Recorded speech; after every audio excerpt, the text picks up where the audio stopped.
I don't know about you guys, but my parents hated each other. I never saw them show any level of affection towards one another.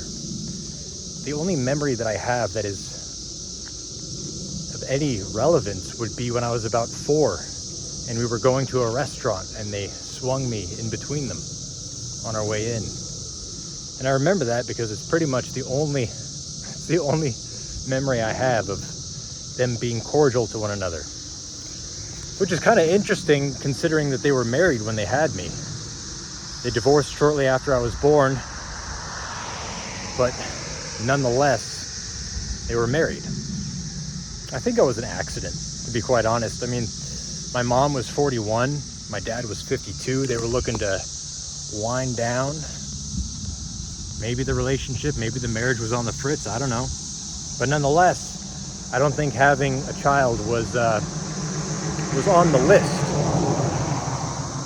And so growing up, I never got to experience that affection. It was just the hatred that was there. And because you are a product of the mergence between your parents, you remind them of the other parent. And so if they hate each other, you're just a constant walking example of the things that they hate, right? I mean, of course they love you, but nonetheless, that hatred they have for the other half is there. And it was something that I had to deal with.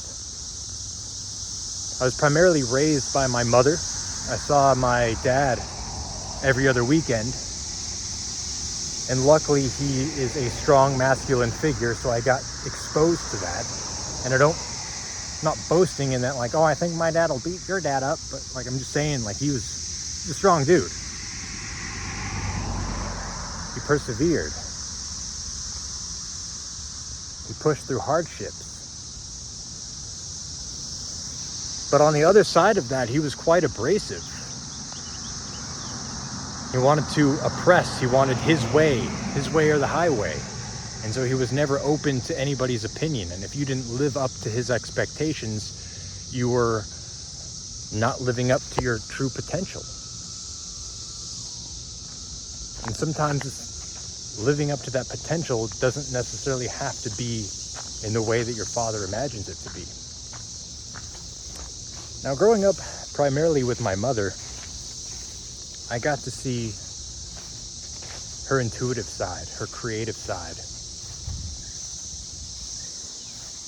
that nurturing side that is very reminiscent of a strong feminine. And so I think that was maybe the initial attraction that they had with one another. They were attracted to that feminine and masculine aspect, but it just kind of evolved in the wrong ways. And so it was never expressed in a true union. And I've had an issue with that with women because I never saw my father express that level of affection towards a woman. I was never able to truly emulate that. And ultimately what that boils down to is your own ability to cultivate that masculine nature within yourself. Because we're never going to live up to our father's expectations. And so if we remain in that shadow, that's where we're going to continue to remain until we discover that masculine nature within us and truly learn to embody that. And in order to truly do that, you got to let go of the things that are distracting you. You have to let go of the vices, the distractions.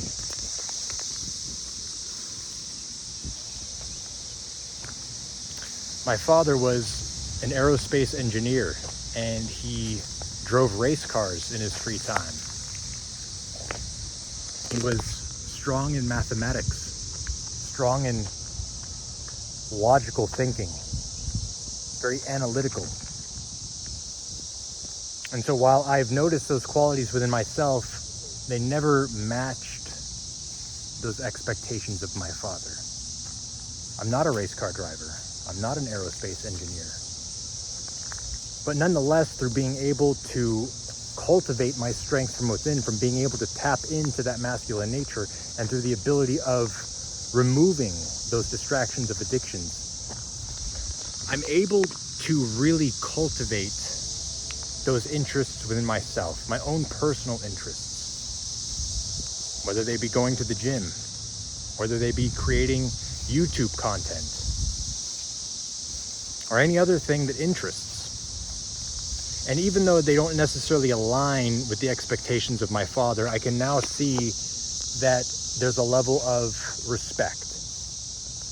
I can't show that to my mother because unfortunately she passed away when I was 18. But my father is still alive. And as he's getting older and I'm getting older, we're able to heal a lot of those wounds because now we have some perspective and we're able to meet each other in a degree of mutual respect. And so no longer when I attempt to do anything do I have that nagging voice in my head of my father saying that I'm not good enough, saying that I'm never going to achieve anything, saying that I'm a delinquent.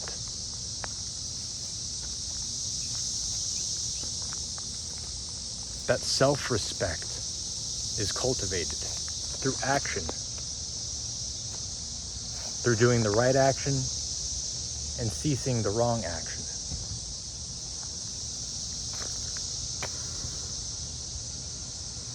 Healing the father wound and healing the mother wound within us is sometimes the hardest thing. It takes a lot of work, a lot of introspection, and that requires clarity. And that's what the path of retention brings. It brings that clarity. So if you're feeling held back by the expectations of your parents, if you feel like there's no love,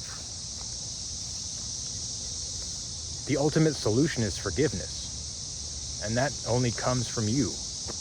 Only you can forgive your parents. And if you don't, that shit'll stick with you. It